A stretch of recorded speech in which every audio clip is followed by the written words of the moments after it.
Welcome to the Long Distance Work Life. I'm Marisa Eikenberry, and joining me is Wayne Turmel.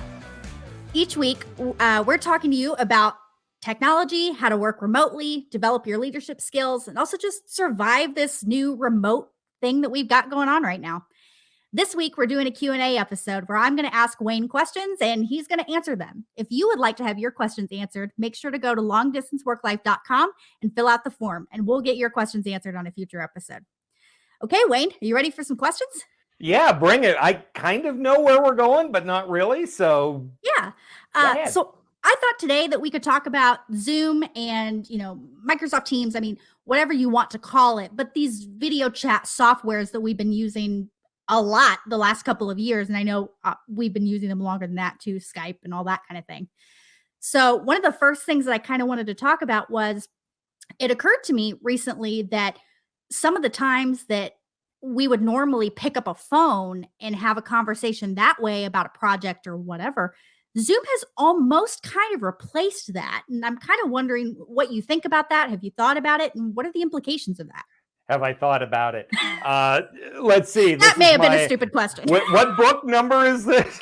Right? Yeah, I spent a lot of time worrying. And it's funny because I started thinking about this stuff back, in the early 2000s. So this has been obsessing me for a while.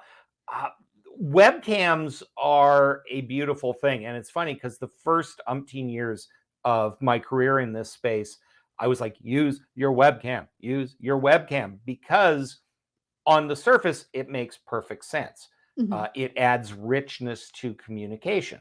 I can see you nodding your head right now, right? Adds body language. Body language. You can tell as you're talking, you can tell that I have something I want to say, and that makes it easy to direct traffic. And all of that makes perfect sense. It doesn't mean, though, human beings have never invented a technology they can't suck all the fun and usefulness out of. Yes. And this is a perfect example. It used to be I didn't want to use webcams because, and the list was pretty long. I don't have the bandwidth. That's fair. So that, I look like I'm in a Japanese monster movie because my mouth and my words are not matching. Right. It made the meeting crash. All of this is true. Back in the before times, mm-hmm.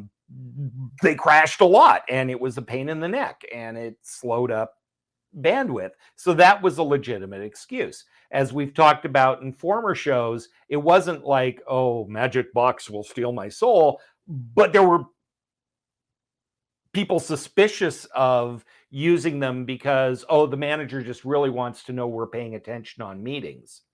And it's not about the positive results. Right. Generally speaking, the richer the communication, the better. So you would think that I would be saying use your webcams all the time, and that is not the case. There are plenty of reasons not to. Mm-hmm. One is if you have to be on Zoom for everything, you lose mobility. Right. Sometimes you're in the car. Sometimes you're going to your next meeting. Sometimes you're in the kitchen making sure the kids are eating. I mean, or you just walking around your office when you're on a phone call. Exactly. The fact that you can get up and wander around and not worry about the camera is really important. So sometimes the speed of the communication, the fact that it's going to be a 2-minute call. I mean, I'll give you a perfect example. You and I haven't dealt with this because I deal with you at civilized hours most of the time. But because I'm on the West Coast and you're on the East Coast, I had a call with a coworker this morning. It's 6:30 in the morning, my time. Yes, I can talk to you. Yes, this is an important conversation. No, I'm not turning on my camera.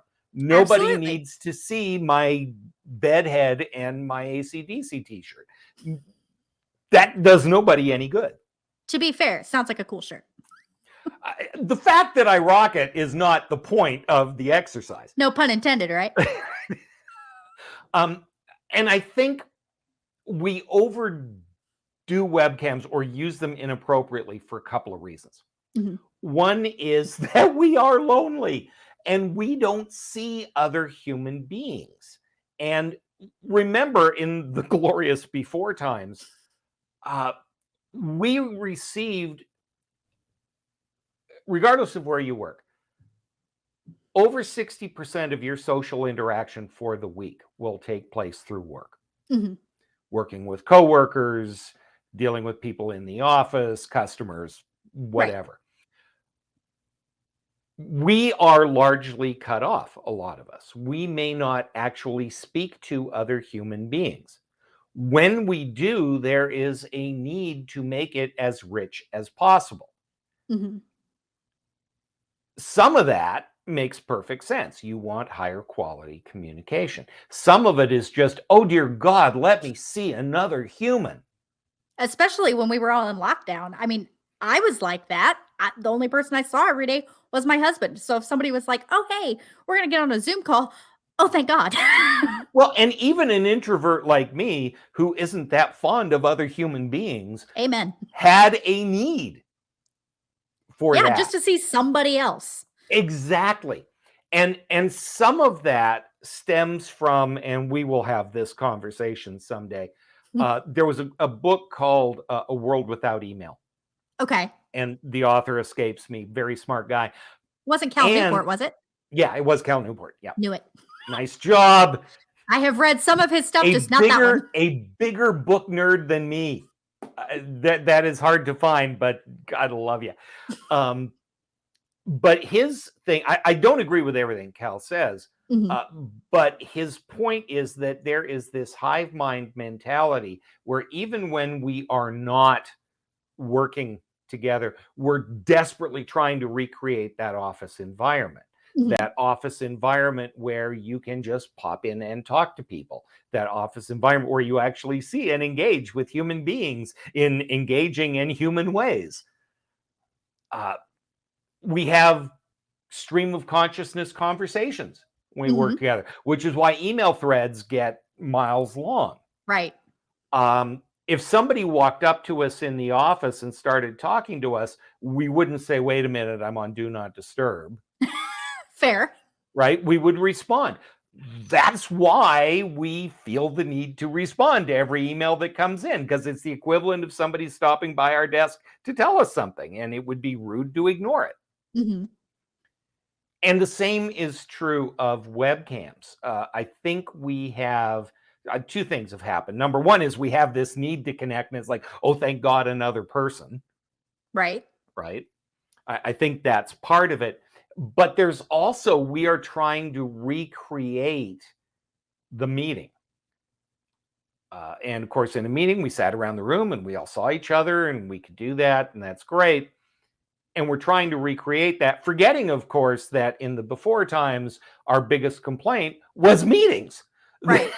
They sucked. They wasted time. Now they get to suck and waste time. And oh, by the way, I'm on them nonstop from morning till night. We used to go home to work because we could get away from all that stuff, and it has followed us. Well, and that's where the Zoom fatigue that, you've talked about many times before, and something else that just occurred to me while you were talking, and difference between meetings in the before times and now is, I don't know about you, Wayne, but sometimes when I'm on a webcam in a meeting, I almost feel like I'm on the spot a little bit more because all of us are right there. We're all up there. This leads to the fatigue part. And this is where there are a couple of things, and this is neurological and biological, and it sounds like it's not a big deal, and it actually is. There's a few things. Number one is we are staring at screens. Yes. Blue, infrared, blue spectrum light. Yeah, which we all know affects all kinds of stuff. Yes. Is not good for us, right? We should not be staring at screens all that often, and yet here we are. So there's one thing that is physically exhausting. The second thing is, if I'm on camera, I'm on camera. I have to watch what I'm doing. Yes, I'm less likely to answer my email or answer a text message or something. And I suppose that's a good thing that we are at least offering the illusion of paying attention.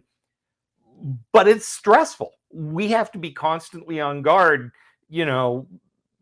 what we're doing is constantly being monitored, whether that is the intention or not. Right. So that's part of it. When you have the gallery view and you see everybody in the meeting, your eyes get strained because you are actually bouncing all over the screen. You aren't just looking at one thing.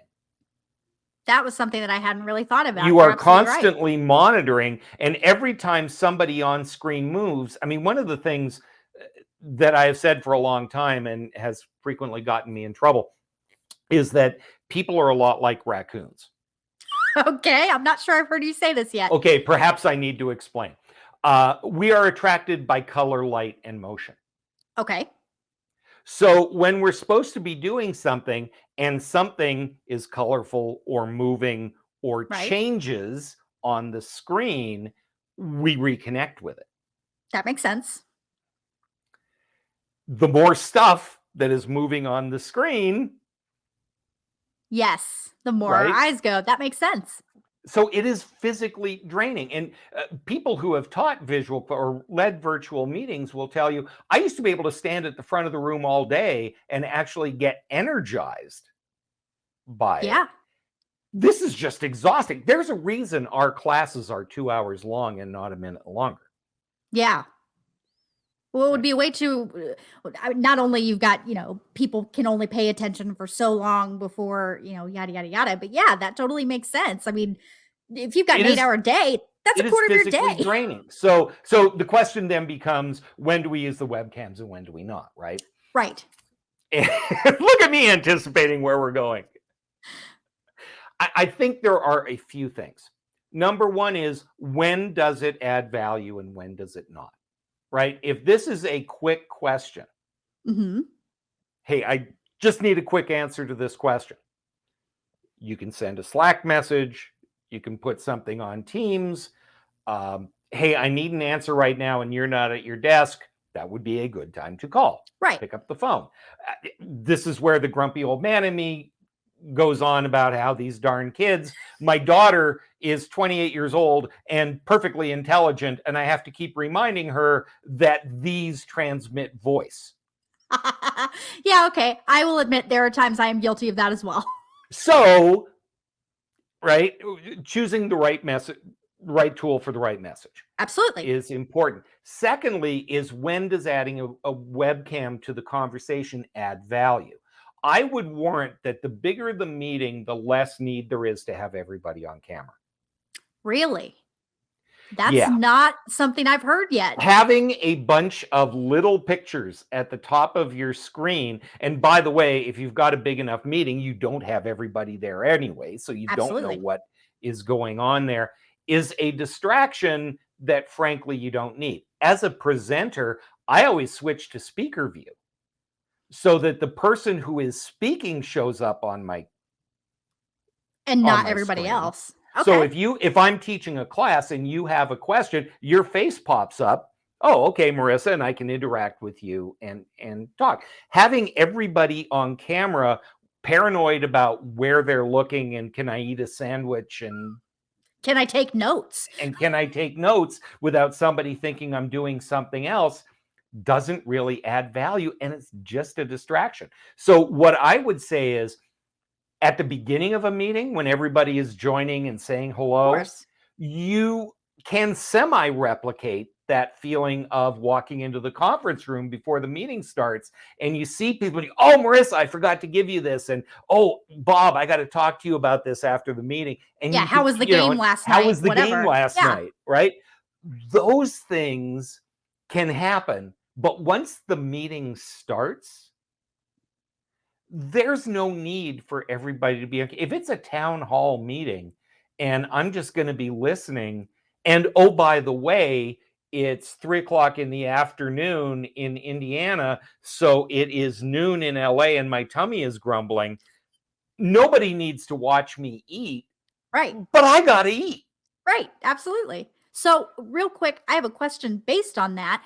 So if you're in a quote unquote town hall kind of meeting, and maybe there are multiple presenters, 2 or 3, whatever, do you recommend that just that person who is speaking have their webcam on and everybody else shuts off, and then basically turn it on when it's your time to speak? I think the goal is to tell everybody to put it to speaker view. Okay. I will have to try that because I am We somebody who looks forget at the that there gallery are view. multiple views, and almost always our default is to gallery because we want to see everybody. Mhm. We don't need to see everybody. Absolutely. Once when we're joining, saying hello, absolutely. It's a social event. Say hi to everybody, do all that. But when the meeting starts or the presentation starts, I switch to speaker view so that I'm not distracted by all that stuff. I will definitely have to try that at our next all team meeting. Yeah, it's a very, very simple thing. And we can get control of this. I mean, I jokingly said earlier that, human beings haven't invented anything that we haven't completely ruined, and this is true. But also almost everything that we've invented, we have more control over than we think we do. And I think webcams are a perfect example of something that got invented, got thrust upon us. We were told to use them, and we were never given the criteria to make intelligent, critical decisions about when do we use them, when do we not. Moving on from that, so speaking of times that we don't know, the right thing to do and what the etiquette really is, I do want to talk a little bit about virtual background etiquette. So I know that those have become really popular. I believe Zoom launched them right around the time that we all went on lockdown. And so you see a lot of people using them, sometimes not super successfully. So I guess my question is like, what's okay? What's not okay? Other than the obvious, make your picture appropriate. And when should you avoid using them? Okay. There are no hard and fast rules, but it's not so much rules as it is guidelines. Right. And this will be the last thing for this session because Tempest Fugit. But I think the goal is to communicate. If what is going on around you diminishes that communication or distracts from that communication, it doesn't work. Now, when we all got sent home, not everybody had a place with a door and a neutral background that they could present in front of. You don't want the world to know you're working from the north end of the dining room table. Right. You don't need to see the kids running around behind you and the dog doing whatever the heck the dog is doing, and all of that. We heard all kinds of horror stories. So the notion, and we've all got our favorite that showed up on the news, right? Yes. So having a background, I mean, in this case, for those of you who are listening to this, you can't see this. We both have perfectly boring, neutral, blank walls behind us that work fine for this. We have the option of choosing something. Now, sometimes if it's a casual kind of thing, I will do it to be silly. There is a background in Microsoft Teams that looks like you're inside a cartoon spaceship with robots. I have used that. I have used that. In Zoom, there is a photo of the Las Vegas sign that I use as my background fairly frequently. It's a topic of conversation. Right. It is casual. It doesn't look boring. A lot of people are amused by the fact I live in Las Vegas, and it starts conversations. Always starts, how's the weather? That kind of thing. Of course. What I would tell you is your background needs to be appropriate to the communication that's taking place. Yes. And it needs to not be a distraction. So some people put up, they'll put photographs up, and you can use any photograph. All the platforms allow you to just upload photographs, which is where I get some of these things from.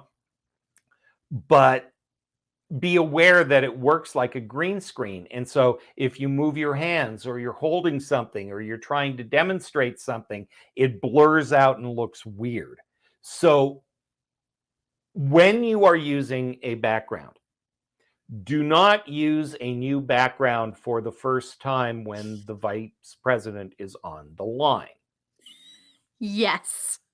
Test your background. Make sure it's appropriate. Make sure that it is not distracting, and make sure that you can do whatever you need to do, right? If you're holding things up and they disappear because of the way the green screen works, that's going to be a problem. So my attitude about this is exactly about technology, which is you use the least amount to accomplish whatever you want to accomplish. Right. It's part of your 80-20 rule, right? Well, it's just part of me not being all that crazy about technology. And so at the same time, I'm lazy and want to be effective. So I will use the technology to the point where it becomes more work than it's worth. So I think where we're going to leave this around the backgrounds today is it's got to be appropriate. It can't be distracting. Test it first. And it can't diminish your credibility. Yes. And test it before you use it. Sounds great. So if that's all for today, I want to thank you, everybody who is listening, for joining us today. Thank you, Wayne, for answering our questions. If you have any questions that you would like us to answer on a future episode, make sure to go to longdistanceworklife.com. That's where you can also see show notes for all of our episodes, watch videos if you're listening to this on your podcast app, and you can ask us questions and we will answer them on a future episode. Thank you so much for joining us. Please make sure to like and subscribe. Tell your friends about us. Rate and review. You've heard podcasts before. You know how this works. So thank you for being here, and we'll see you next time.